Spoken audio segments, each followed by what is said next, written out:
Bonjour à tous, notre dissuasion nucléaire est la garantie de notre sécurité. Ce sont les mots de Catherine Vautrin la semaine dernière en Côte d'Or. Alors que la guerre se poursuit au Moyen-Orient, la ministre des Armées était en déplacement sur le site de Valdruc, à 45 km de Dijon, où sont fabriqués des éléments des têtes nucléaires françaises.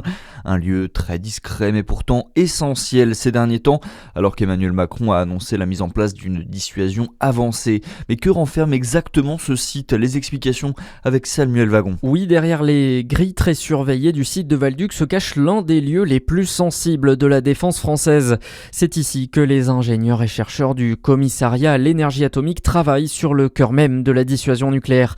Ils conçoivent, fabriquent et entretiennent certains des composants des armes nucléaires.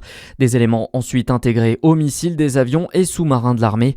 Et depuis l'arrêt des essais nucléaires dans les années 90, ces travaux permettent avant tout de garantir leur fonctionnement grâce à la simulation.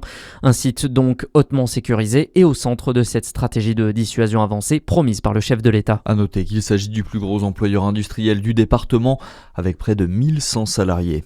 Un doubiste de 25 ans devant la justice à partir d'aujourd'hui. Il est poursuivi pour viol, agression et harcèlement sexuel et atteinte à la vie privée. Des faits commis contre une quarantaine de jeunes, pour la plupart mineurs. Le prévenu sévissait sur les réseaux sociaux sous couvert d'un faux profil pour mettre ses proies en confiance.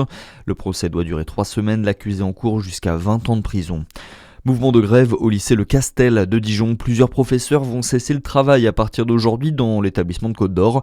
Ils dénoncent notamment la baisse des moyens horaires alloués par le rectorat pour l'an prochain.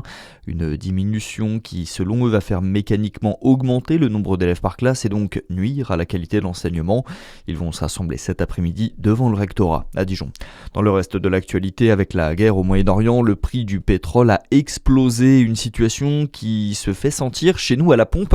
Et face à l'inquiétude des automobilistes, Sébastien Lecornu a annoncé un plan exceptionnel de 500 contrôles dans les stations-service pour éviter les hausses abusives des prix à la pompe. Des contrôles qui doivent être menés entre aujourd'hui et mercredi. Des milliers de personnes ont manifesté hier pour la journée internationale de lutte pour les droits des femmes. En France, 150 rassemblements étaient organisés par les associations et organisations féministes. À Paris notamment, la tête de cortège était composée de Gisèle Pellicot et de sa fille, Caroline Darian. Et puis le sport en football, Lens met la pression sur le PSG. Les nordistes reviennent à 1 point du leader parisien après leur succès contre Metz, 3-0 hier après-midi. Derrière, la lutte continue pour le podium. Marseille reste 3e après le nul de Lyon face au Paris FC. Et puis la belle performance des Français au championnat du monde junior de ski de fond. Hier, sur le relais mixte, la jurassienne Agathe Margreiter s'est illustrée mais passe à un cheveu de la médaille d'or. Dernière relayeuse, elle termine à quelques dixièmes de seconde derrière la Norvège. C'est tout pour l'essentiel de l'actualité. À suivre, votre météo sur Fréquence Plus.